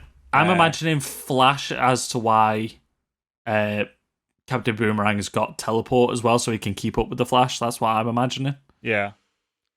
But it's going to be quite interesting, because it's like they've clearly taken orders from Amanda Waller. They've got the bombs in their heads. So I wonder how that plays in, if that has like a mechanic in the game. Maybe, like, if you start going off course, like, from the mission, it might be a bit open worldy. So if you're going off course from the mission and you're trying to get sidetracked by stuff, maybe if you spend too long on side missions, then kaboom. That's it. You're not allowed to explore this game anymore. No, you can, but you need to do it in certain ways. Yeah. Maybe like maybe in the trailer they were like trying to do a bit, weren't they? So then they could just rest again and be like, fuck this, like. Yeah. They're like, we'll do the minimum requirement and then we'll stop. Yeah. And she's like, you got a bomb. Maybe that's how they put the main story on rails. Maybe they do that. Yeah, it's cool. There's a Star Labs thing at the beginning as well. It looks like a bullet, casing. That's pretty sick. Okay. Yeah, I think it looks good. I just think I need to see gameplay.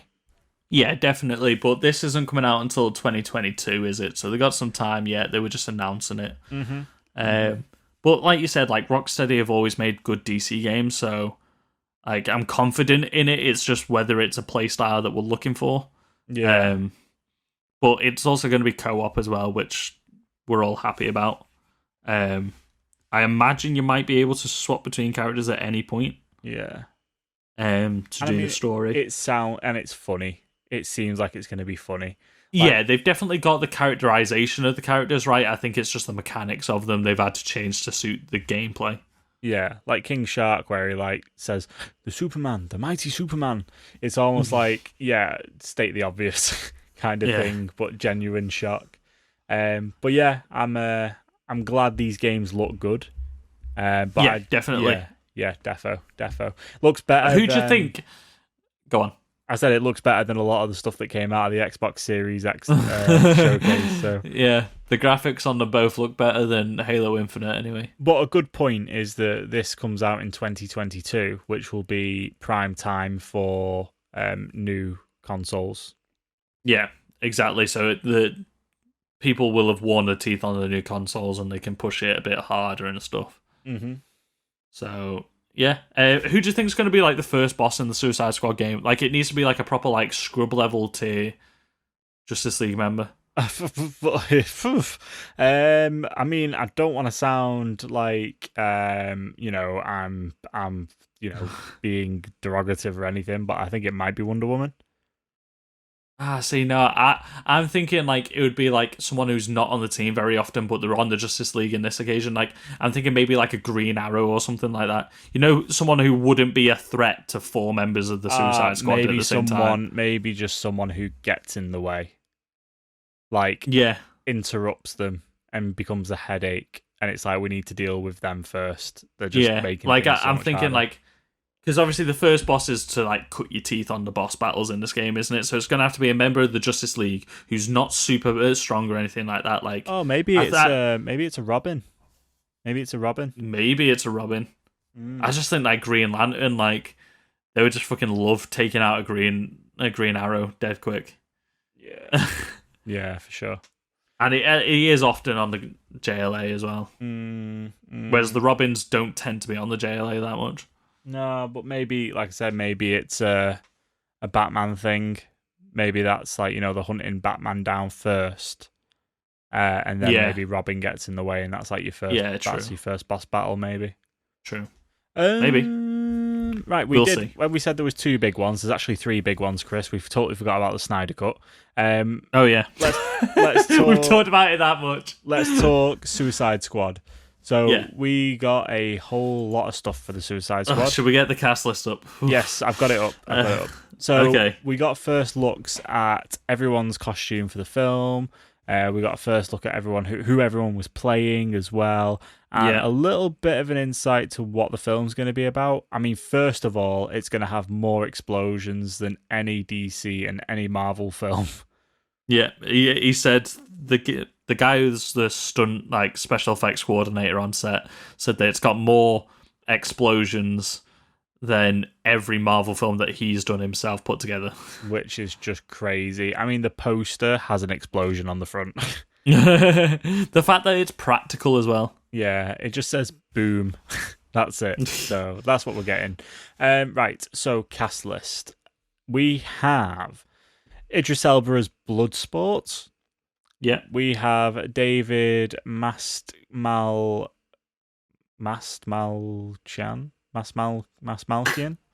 The guy from Ant-Man. As Polka Dot Man. Polka Dot Man, yep. Daniela... And that's really interesting. I never thought I'd see Polka Dot Man in live action. No, I didn't. I never thought I'd see a lot of these in live action, to be fair. True. Yep, Daniela Melchior as Ratcatcher 2, not Ratcatcher 1. Which is, there's definitely going to be a joke in there about it being a sequel. John Cena as Peacemaker. Yeah. Flula Borg as Javelin. I couldn't believe that Flula was in this film. Yeah. Joel Kinnaman as Rick Flag, obviously. We've obviously got what's her name? Amanda Waller, Viola Davis as Amanda Waller, Nathan Fillion as TDK. Now, I have no idea who that is. I don't think TDK is a character. I think it's an acronym for something. Okay. I think TDK is going to stand for what his power is. Because okay, so right, this is what my theory is. Look at his costume. He's got a skull with 2 arms on it, and his little like cartoon version of him. It looks like Arm Fall Off Boy, which I think somebody said in leaks ages ago. Yeah. So I'm wondering what TDK could stand for. Maybe it's to do with Arm Fall Off Boy. The Dismemberment King. The Dismemberment Kid. Maybe. Oh, so I'm on the Polygon article here. I just got to it. The saying TDK. There's an argument going around that TDK is a renamed adaptation of everyone's favorite failed member of the Legion of Superheroes, Arm Fall Off Boy. The ripoff is based on the TDK emblem shown in the Suicide Squad roll call video, which is what I said it looks like him. The Detachable Kid is what it might stand for. That makes sense. Definitely makes sense. Yeah. Cool. You got Michael Rooker as Savant. Yep. Because it's James Gunn. He's going to have Michael Rooker in the film. Yep. Which is interesting with the big load of blonde hair. Yeah, he looks really off-putting to look at. Yeah, obviously Margot Robbie returning as Harley Quinn. It's quite cool. We've seen a bit of a look at her outfits and stuff as well. We know she's going to nail that part. Yeah, obviously. Who else do we have? You've got the Ratcatcher 2 outfit actually looks really interesting as well. Yeah. We have... Sorry, I'm watching the roll call again as I go through this just to remind myself on the outfits. Okay. You have King Shark, man, and he is a big burly shark. And so he looks like the version that we get on The Flash, only the CGI is better. Yep, I am incredibly happy it's a big shark. We don't know who's voicing him. However, it's Steve Agee. No, there was a guy who was doing his live action, but he's not necessarily the voice of King Shark. Maybe not. So he's definitely the body for King Shark, but he's not the voice of King Shark because they say... See, Steve Agee is normally a comedy actor, so I think that he might be doing... Well, Chris, potentially... Maybe, I don't know. You could have... Taika Waititi is also going to be in this film. Oh, yeah. So, could he be the villain, or could he be the voice of King Shark? But Maybe I feel that like would if be he was, funny. I think if he was the voice of King Shark, I think they would have said that. Yeah. But I think he might be the villain. I'm leaning more towards that. Anyway, we've got Mailing Knitting as Mongal. Yeah, Mongal. Peter Capaldi as Thinker, which is good. I wasn't expecting him to be Thinker, to be honest. No. I don't think Thinker's ever been on the Suicide Squad. Don't believe so. Alice Braga as Sol Soria. Don't know. And then you've got Pete Davidson as Blackguard. And you've missed out the best one. One of the best ones. Sean Gunn playing Weasel. And I've just got the screenshot of him licking the window. It's the most disturbing image I think I've ever seen. It is disgusting. Jai Courtney reprising his role as Captain Boomerang as well. Can't forget that. And yeah, Weasel is strange as anything. What a weird character. And what is it doing on the Suicide Squad? I don't know, but I love it. It's the most James Gunn thing we could have. So this film looks really fun. So I've got a theory about what we saw from that roll call video. I'm trying to find like an image of all the... So they've all got little cartoon cutouts, haven't they? Yeah. Some of them have got blood in weird places, and I'm wondering if the ones with blood on are the ones that are going to die in this film. Maybe. Because there's only some of them. That'd be a little bit too... Like, it's almost like a little bit too early to start doing stuff like that. Yeah, but it's like... I'm not seeing anybody notice it. I've not seen anybody talk about it yet. I'm like, is it something super subtle? And also, King Shark has only got blood on his teeth, so maybe he kills one of the other members. Maybe he eats TDK's arms. Yeah. Maybe they just fall off, and then you just see him pick up. He just rips one off and eats it. Oh, man, the Polka Dot Man costume looks so weird because he's got the polka dots like bulging out of his face. It looks so odd. Looks really strange. It looks like a lot of the costumes and stuff, like he's really going quite comic heavy on them and just really out there. Yeah, he's going proper silly with it, isn't he? Like John Cena's I've already Peacekeeper. John Cena's Peacekeeper outfit just looks absolutely nuts. It looks terrible, but I'm sure on film it's going to look pretty good. Yeah, definitely. Like, when it's moving. But also, like, some of these characters are dumb characters. And, like, or just, like, have got dumb costumes and he's leaning into the dumb costumes just to be like, are you fucking kidding me? like, you've got, like, the super serious, like, Bloodsport and, excuse me. Just gagging a bit. And then you've got, like, Margot Robbie and stuff like that. Like, these more sort of like characters that we got used to, and like they seem like they fit into that world. And then you've got Javelin, with a fucking bleach blonde wig and the bright, like almost like Wolverine rip-off costume with the blue and yellow and everything. Yeah, I mean, if you go through this, there was the trailer where you've got the behind the scenes look. If you go through this trailer at like half speed, you actually see quite a lot more. Yeah. It looks like it's just going to be so action heavy. I love how much is practical in this film as well. Yeah, and there's the big like beach scenes, and they look like they're trying to invade. Like it's almost a bit like Normandy style. Yeah, so we also got the casting of like what seems to be a dictator of like a Cuban island or something like that. Mm-hmm. We got a casting of that, so I reckon they're probably going to be sent to take out this dictator. Maybe who might be holding like the island and all its people hostage. Maybe, but then we find out that maybe there's a villain behind it. Yeah, I think that's Taika Waititi.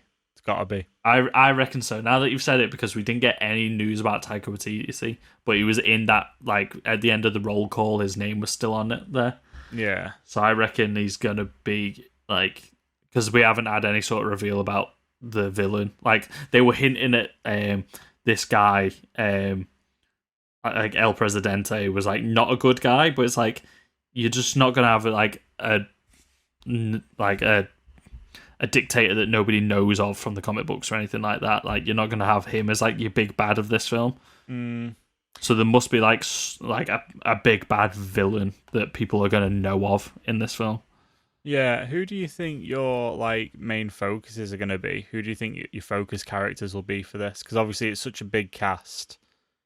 So I'm trying to figure out from looking at the poster as well. Like, obviously Margot Robbie and probably Jai Courtney's Captain Boomerang, those two and Joel Kinnaman are the only returning members of the team.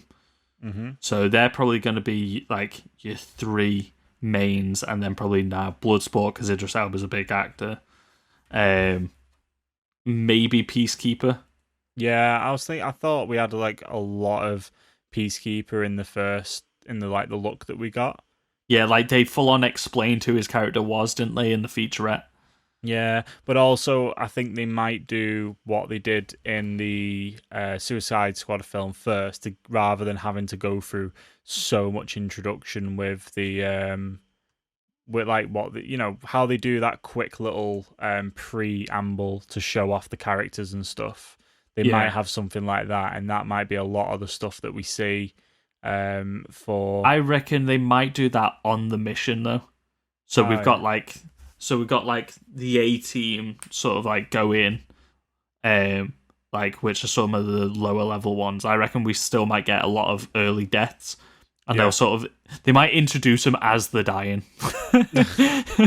which would be really funny. So you see them on a mission and you're like, who the fuck are these guys? And then it introduces them one by one as they die or something. Yeah, maybe as sort of like a mick take of the first one. Yeah, maybe you find out straight away who dies at the beginning of the film. And then it then goes back and rewatch. Maybe they all die. Maybe they just all die apart from Harley Quinn, and it's Harley Quinn telling the story just like she did in Birds of Prey. Possibly. I love how in this behind the scenes you literally see King Shark pick someone up and eat them. Yeah, just so good. I'm really excited for the Suicide Squad. I'm just think it's going to be so fun. Put it on the screen now. When is it out, Chris? Too far away. 2021. Yeah, okay. I just went back on the poster and it says 2020, but that's underneath DC FanDome, so I think it was like DC FanDome 2020. So, yeah. So who do you think will survive? Margot Robbie, Rick Flag, Amanda Waller, maybe. Amanda Waller, Captain Boomerang. Okay. Maybe Bloodsport because it's Idris Elba. You'd probably have to pick one of the weird ones to survive as well. Weasel. So I'd probably say Weasel. Oh, King Shark will have to stay. Yeah. King Shark will have to stay, and then maybe Polka Dot Man because it seems like he really likes Polka Dot Man. Yeah. I reckon. And also, Polka Dot Man's such a fucking funny character. Yeah, and I reckon he'll kill Savant. I think he'll kill off Michael. Oh yeah, definitely. Like all the banter that they were having and stuff like that. Like, I've got to put him in because it's Michael Rooker and I'm James Gunn. But I just can't fucking stand this character. Like, he's a really fucking shit guy type thing. Like, so there's a shot here. So there's a shot of the Suicide Squad walking like behind in front of the American flag. Yeah. So it's Weasel, Blackguard, Mongol, Javelin, Captain Boomerang, TDK, Savant, and then Rick Flag. So I reckon that might be like the A team, and it's literally just Captain Boomerang and Rick Flag left at the end of that mission. Okay. Maybe. Interesting. Or maybe Weasel as well, and that's when Weasel's sort of like locked up after that. They're like, yeah, we don't take him out on any more missions after the last one. So he's just sort of like weaseling about in a cage for the entire film. Yeah, they were already a team, and then they get everybody else on board. It's a big team. They've got to be going up against a really big threat. Because then you'll have Thinker, King Shark, Margot Robbie, like she's the character, Harley Quinn. They're blurring together at this point. King Shark, Polka Dot Man, Ratcatcher, which, to be honest, we've seen all of those guys in sort of like that Cuban sort of setting, but we haven't. I don't think we've seen Blackguard, Javelin. We saw Mongol there as well, actually. Yeah. But we haven't seen like TDK or Savant there. We haven't seen Blackguard or Javelin there, so no. I think we won't be far off a trailer for this. I mean, we've got a trailer for Matt Reeves' Batman, which we'll get exactly, onto. And this is wrapped production, but we didn't get an actual trailer of this. We just got a behind-the-scenes one. Because I reckon maybe the trailer might give too much away, so they'll wait to drop the trailer. Yeah. Right, we need to move on. So we've got two more things to talk about. We can talk about the Snyder Cut, or we can talk about the Batman first. We talk about the Snyder Cut first, so we do our big headline piece at the end, so everyone stays listening. And we don't need to talk as much about the Snyder Cut, I don't think, because we've talked it to death already. Yeah, so we got a big look at a proper Snyder Cut trailer. We spoke about this, and so basically this film is going to be, well, this film, so to speak, it's going to be a series, isn't it? So it's going to be 4 hours long. Yeah, 4 1-hour pieces, which I'm all for 4 hours of this. I mean, Zack Snyder's definitely got his way because he loves, I mean, just got to look at the ultimate cut of Batman versus Superman. Yeah. Like, his best films are where he can put everything he's shot into it, I guess. Yeah. But yeah, man, 4 hours, wow. It's going to be a long watch, but I'm glad. I mean, something like the Justice League and what they were trying to cover off, it really needs it. And it looks like from the trailer, we're getting so much more. You know, you're getting almost like a mini Flash movie and a mini Cyclops movie in there by the looks of things. Cyborg. Why did I keep saying Cyclops? No, I said it on the chat the other day. Too many size. Size. Yeah, it looks cool. But I mean, Justice League was going to be split, wasn't it? It was going to be part 1, part 2. So essentially, it's just going to be that because, you know, if you had the films of roughly about 2 hours, you're not a million miles away from having that. So it's not really the cut. It's just the Justice League again, isn't it? So yeah. But there's apparently not going to be any of Joss Whedon's footage in this. It's literally just what Zack Snyder shot. So he shot the entire film. That's crazy and that extra. You've got 4 hours of Snyder footage with no Joss Whedon footage. Yeah. Like, they reshot so much of the film. I bet Joss Whedon isn't very happy. He's probably not, but at the same time, he must have realised that like something went wrong on this production. Yeah. Like, people are even saying like this isn't Joss Whedon's best work. Like, you've seen he did 2 Avengers films and they were great. Like, one wasn't as good as the other, but the first one was great. Like, everything that Joss Whedon tends to put his hand to seems to be pretty good. Like, he created Buffy, how well loved is that and everything. People were even saying that his episode of Glee was better than his version of Justice League. Yeah. And I didn't know that Joss Whedon directed an episode of Glee. There's been a bit of talk that that Joss Whedon's actually being investigated because of claims that Ray Fisher made about how he conducted himself on set during the Justice League reshoots. I have heard this, yeah. Yeah. So the article I'm reading is from NME, and it says Justice League production to be investigated over claims Joss Whedon was abusive. Not good. Yeah. I heard this a while ago, but I didn't dive into it because I think the story was breaking as I was moving into my house. I was like, I don't have time for this. Yeah. Well, Ray Fisher tweeted out about it as well. After 5 weeks of interviews with various cast and crew, Warner Media has officially launched an independent third-party investigation to get to the heart of the toxic and abusive work environment created during the Justice League reshoots. Yeah, if you notice during the FanDome, like, nobody even sort of named him. It was just sort of the theatrical cut. Oh, that version, the other version, the theatrical cut. Nobody was like, oh, the Joss Whedon version. Yeah. Wow. In the words of Zack Snyder, he said that the Snyder Cut will be released on HBO Max in 2021. Snyder has stressed that his version will disregard the film completed and released by Whedon. He said, I would destroy the movie, Snyder said. I would set it on fire before I use a single frame that I did not photograph. I would literally blow that fucking thing up. Oh my god. Savagery. Jesus. This is the passion that he had for the film. Like, I don't think anybody can be pissed off about him being back on production for this film. And our verdict is it looks good. It looks does. Really good.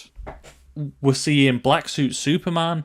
We're seeing his, like, obviously there's going to be a big drastic change of how he comes back, and his reintroduction to the team and everything like that. Like, this film just seems totally different. We're getting more of the Nightmare stuff as well. Barry Allen and the Speed Force. So much going on. Like, well, I think it's all stuff that we mostly covered before. What new stuff have we seen? So we've got Destroyed Hall of Justice. We've got it opened with just Darkseid. Yeah. Which straight away, boom. Which, yeah. What do you think about his look? It's Darkseid. It's a big grey monster. Well, that's what Darkseid is anyway. Do you know what? I reckon this will be like proto-Darkseid. So that looks like it's from the flashback battle against like the Atlanteans and the Amazons and everything like that. That's what that scene looks like to me. Yeah. So I reckon like that's that version of him. Like, he was a bit more primal as the Earth was a bit more primal. So he was like, he wasn't using his like Omega beams and stuff like that, and he didn't have any armor or something. He just had like a big mace essentially, didn't he? Yeah. So I reckon that'll be that version, and the version that they come up against, the Justice League, will be a bit more sort of like, he's got the face mask on, he's got the armor and stuff with the, because he sort of had the upside down Omega symbol like scarred into his chest almost. Yeah. I reckon he's going to have more of the armor and stuff like that. He's going to look more like the version of Darkseid that we know. Yeah, I think that it's definitely a bit more of a primal Darkseid, isn't it? And obviously he's been defeated by the Atlanteans and the Amazonians and all that. And I think it might be sort of like an ego thing for him as well. Like, he sees like the Earth is a bit more primitive at that time. Like, we didn't have advanced technology, so he was like, okay, I'll fight these guys on their level type thing. Yeah, you know, sort of like Thanos at the beginning of Infinity War. Yeah, for sure. And then I think maybe we will then get, like, it'll then make more sense why he's sending someone like Steppenwolf, and that he's got, is it Deseed? Sorry, so his name's actually Desard. We get looks at both of them, so we get a look at the new Steppenwolf and a look at Desard. What do you think of them? What do you think of the new look? I think Steppenwolf looks much better now. He's not just a weird, like, horrible looking man. And Desard looks pretty cool. Like, he's got like the weird shaped chin, and he's got the hood, and it looks like metallic armor almost. So I'm reading here, Desard serves as Darkseid's master torturer. Ah, very cool. I reckon they might kidnap Cyborg at one point to try and get the mother box out of him. Mm-hmm. So that might be what that scene is, like he's torturing Cyborg. Yeah, it makes sense. And maybe that's why you see Cyborg's really struggling. Yeah. Well, they hinted at that in the Joss Whedon version, didn't they? Like, there was talks about him being, like, he might be the enemy because he's made of a mother box, and, like, you see at one point, like, he can't control his rocket arm and stuff like that.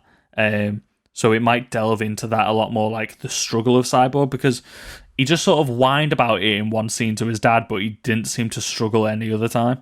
Mm-hmm. So, and we know from, like, the footage that we got from the first trailers and stuff when Zack Snyder was originally on the project and what he was saying about it, it's going to be a lot more of a struggle, and he's trying to find his humanity and all this sort of stuff. He's trying to struggle against this new body, this new form that he's in. So I reckon we are going to get a lot more of like his body fighting against Victor Stone. Yeah, that's cool. I like how you get the you get the college days for Victor Stone. You get the Barry Allen saving Iris West and stuff. You've got those scenes that we wanted in the beginning to give these characters a bit more humanity.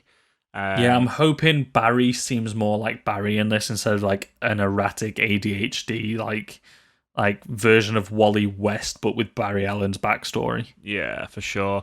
I think it looks like we'll be getting a little bit of his a bit of time travel, and I think that may be where it links in with the whole nightmare scenes, maybe, which will then tie back to what happened in Batman versus Superman. Yeah, Batman versus Superman.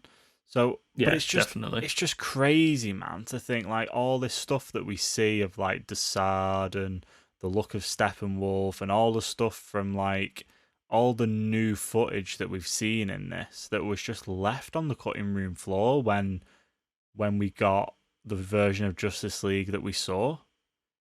And also, Aquaman's story seems like it's completely different in this. Like, so in the version that we got in the theatrical cut, he goes to Atlantis to stop Steppenwolf, and then he leaves with all the Atlantean armor and stuff. Whereas in this, he's leaving it there. Like he's like going on a more soul-searching journey before he takes on the mantle of Aquaman. Yeah. No, and it looks really good. Everyone is just totally different. Like, every character in this seems totally different. Yeah, and I think visually it looks insane. Like, the bits where I'm assuming Barry is potentially, time traveling, and then you've got the Speed Force, yeah, and then you've got the whole bit where I'm assuming it's Cyborg, and you see all the missiles in the air and they get moved. There's going to be such big moments in this. I'm not sure if that's like inside his mind, sort of like almost in the Matrix type thing, or inside the mother box, because it looks like Vic Stone, like college Cyborg. Yeah, doesn't look like he's got any augments, but then he's controlling like the entire world's missiles almost. Yeah, it looks awesome. I'm super hyped, super hyped. Yeah, definitely. But it's just crazy to think that how long it took us to get this and how we got it. Just from people going on and on and on and on about the Snyder Cut, and the cast going on about the Snyder Cut, and it just seems like Warner Brothers and DC have just started to just listen. And I think I think this is now the year, or maybe the next couple of years, of just DC just owning it. I think that they were fighting a losing battle against Marvel anyway with what Marvel had built.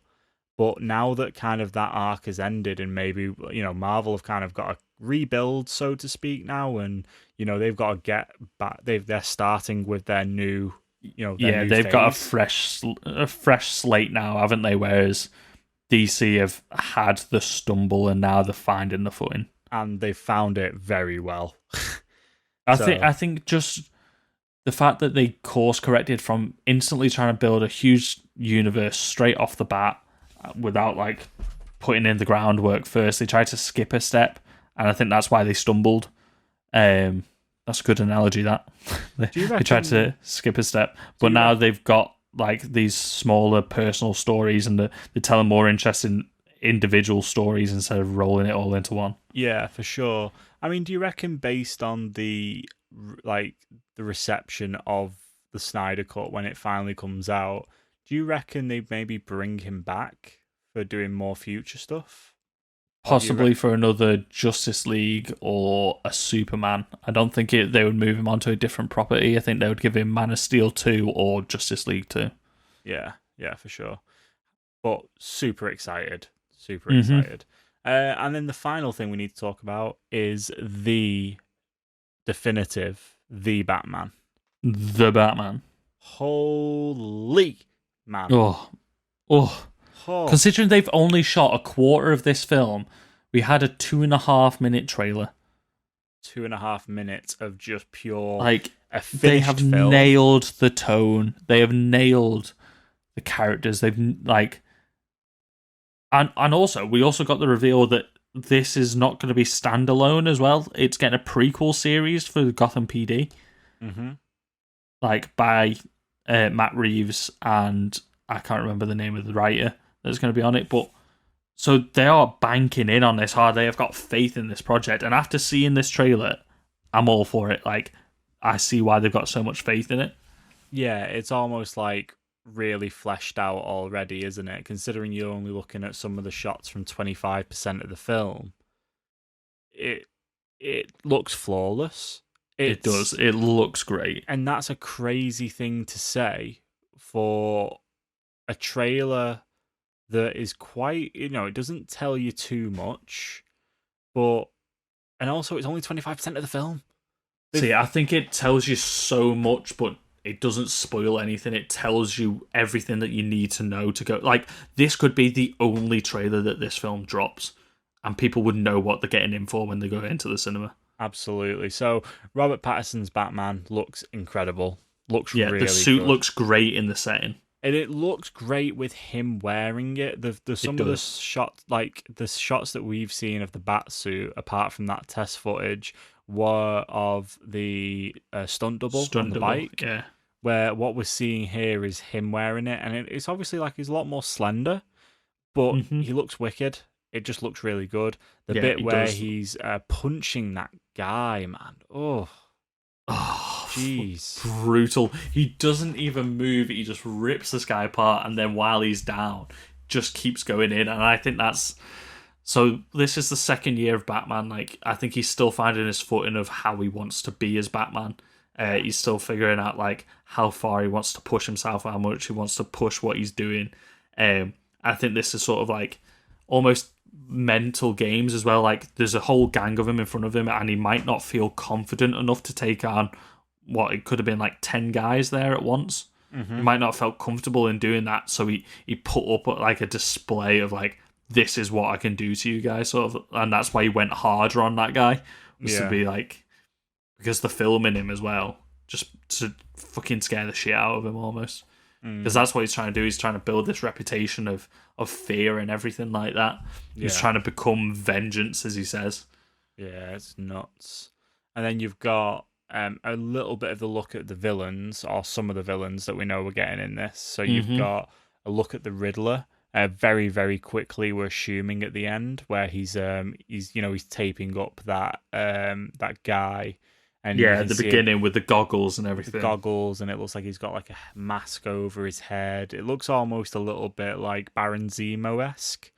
It's sort of like a ski mask over the face. I get what you mean. Yeah, kind of. It reminded me of the first Ratcatcher, actually, with like the hoodie and the goggles and stuff like that. Yeah, just looks good, man. Looks really good. The Riddler stuff, like the clues, seem really good. I think that's what's going to be They're really like proper like Zodiac clues as well. Like, yeah, it's like an enigma thing. It's not going to be like obvious. I mean, for anyone keeping up to date with this film, we're going to know that Riddler is probably going to be the final villain behind a lot of it. But it's probably going to be the thrill of the chase is what the film's going to be about. Yeah. Like, for anybody watching the film, we're going to know that the Riddler is going to be the one behind it all, but how is he doing it and what's he doing it for? So this gave us a lot of clues about what he's doing it for, and he's trying to bring down the corruption in every part of Gotham, and apparently it's going to like tie back into like the Waynes and whether they were complicit or turning a blind eye and stuff. I think we might get a nod to maybe the Court of Owls, or they're just putting it all on like the wealthy, the elites of Gotham have corrupted the city and everything, and that's what the Riddler's trying to undo. We totally forgot to mention the Court of Owls for the Gotham Knights game. Oh yeah. Yeah, that cool. That Gotham Knights game had every villain that you could think of, had like an Easter egg or something in there. Yeah. Can we take a second to talk about, is that Colin Farrell as the Penguin? Okay, so I've seen this on Twitter today. The prosthetics and makeup department from the UK have tweeted out and put out an Instagram post confirming that it is definitely Colin Farrell. They've made the prosthetics for him, made like a fat suit for him and everything. He's got like the face scar and the pointy nose. it's Holy cow. unrecognizable. He looks fantastic. It's only like the eyes that you can tell. It is literally a different person. And like somebody in the comments was like, "Oh, you've hashtag Colin Farrell, but we have no confirmation that this is Colin Farrell." Like, we're working on this film. We made this prosthetic. It's Colin Farrell. It's like, yeah, but how do I know that? And it's like, because I'm telling you that right now. It's like, we worked on this. We made these prosthetics. Well, you've heard it here first. So, like, that blew my mind. Like, so he's the one in the car chase at the end as well and stuff. Like, he's unrecognizable. Apparently, he's not going to be liked being called the Penguin, but he's probably going to own it by the end of it. Like, he'll probably become a crime boss, and like, he realizes that the Penguin brand will probably work for him. Yeah, it just seems so like crazy, because do you remember those behind the scenes photos we saw of Colin Farrell as the Penguin, and he has like that mustache and that white hair, and we thought it was going to be like a new look. This was the last thing I was expecting to see. It's like the exact opposite. Like, somebody made a good point. I've watched that many things about it. I can't remember who said it, but like it was probably because he was under so many prosthetics and he had a wig and everything like that, because he looks like he's bald and in it and stuff like that as well. Like, he could do whatever he wanted because he was underneath an inch of prosthetic. Yeah. It's mad. I wouldn't want to have a mustache under that, though, if they're like gluing silicone to my face all the time. Yeah. What did you think of Selena Kyle? Oh, she seems pretty cool. I think we might get a different version of her outfit later on. Yeah. But it's a very much a grounded, like, it's an early days, like, Batman's been around for 2 years, but this film's going to introduce like his rogues gallery and Selena Kyle and all that. So this works as she's a cat burglar. Like, it might be sort of like completely unintentional to begin with, that like it sort of looks like a cat and stuff like that, and then she's sort of leaning into it as well, like developing. But like, we see her doing like somersaults and spin kicks and stuff like that at Batman. Like, she's definitely got the agility and everything of Catwoman. Like, seems to be more cat-like, as opposed to Anne Hathaway's was more of just like a master thief, wasn't she? Mm-hmm. She was good at fighting, but she wasn't cat-like. Whereas this seems like the Catwoman physicality. Yeah. And the vibe of this whole thing is just, obviously, you know, you've got such a good cast, and to see him, it almost seems like with stuff like, you know, when we got Batman versus Superman, where the vibe like kind of changes at points. There's like almost bits of humor. It just feels like that we're not going to get any of that in here. It's just going to be absolute balls to the wall, grit, dark, a bad time. You've got a bloody guy getting out of a car that's got stuff like plastered all over it. And like, he's got this is for Batman or whatever, or to the Batman, and he's got like a bomb strapped up with bombs and stuff. With bombs, and I think Robert Pattinson, off the back of this film, he's gonna be one of the best Batmans that we've had. Definitely, like, he seems so good. Like, I was just looking at who was cinematographer for this. So obviously we got Matt Reeves directing it, who's been doing the Planet of the Apes films and stuff like that. The cinematographer, he did Rogue One, and he's doing Dune. So, like, his stuff looks great. We just know it does. So that's probably why the vibe and the aesthetic of all this like looks so good and everything like that. And we've got to take a second for the grease makeup on the eyes. Yeah, like, instead of like, somebody showed like a cut of the Keaton version, like it cuts to Selena Kyle and then back to Keaton, and it's all of a sudden he doesn't have the black around the eyes, so he could take the mask off. Like, why do they always fucking forget that all the time? Like, he's obviously using it to conceal himself at times as well, to show the dark, brooding, emo nature of him. So, gotta have your guy liner on when you're fighting crime. You gotta. Yeah, like, you can't be a miserable orphan without a bit of like emo guy liner. You know what I mean? Like, you need to show those black tears scrolling down your face. You can't just have normal tears. Gets in the Batmobile and blasts the Black Parade out as loud as he can. He's definitely a My Chemical Romance fan. So the two people that I was noticing missing from this trailer was Andy Serkis. We heard Alfred, but we didn't see him, and John Turturro as Carmen Falcone. So we know this is based off The Long Halloween, and also Matt Reeves name dropped Ego, which is more of a bit of an introspective Batman story, talking about like his fractured psyche and all that sort of thing, which is really interesting that he's going down that line. But if it is The Long Halloween, the Carmine Falcone plays a major part in this film, but we haven't seen John Turturro yet in the trailer.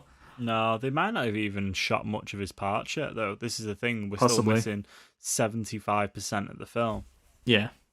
So I'm wondering, I reckon they're going to be basing it off The Long Halloween, but changing it from who the villain in The Long Halloween is, which I don't know if you want me to spoil or anything like that. I think they're going to change the main villain to be the Riddler, but follow a similar story. It was Scarecrow to the Riddler, right? It wasn't Scarecrow. Was Scarecrow not part of The Long Halloween? He's not the main villain of it, no. I think a lot of the Rogues Gallery appear in it because The Long Halloween is set over an entire year. Okay. So, this is if I'm remembering it all right. I think it is because I believe the villain has something to do with that, which I'm not going to spoil because we have got some casting that we don't know who they're playing and stuff like that, but it would make sense that the Riddler is the final villain, but we might get hints of other villains in this. Like I said, like the Rogues Gallery is forming throughout the film, so we might get hints of these other ones which might maybe lean more into like the Long Halloween villains and stuff like that. Yeah. Okay, cool. Yeah, really excited for everything from DC FanDome. Really, really excited. It's really got me absolutely begging for next year, to be honest. Mm-hmm. But yeah, I think that wraps it up. I think it's been a nice long episode talking about everything from the FanDome. Yeah, so I'm looking now. Villains such as Two-Face, Scarecrow, Joker, Mad Hatter, Poison Ivy, and Riddler all make appearances in The Long Halloween, but they're not the main villain of it.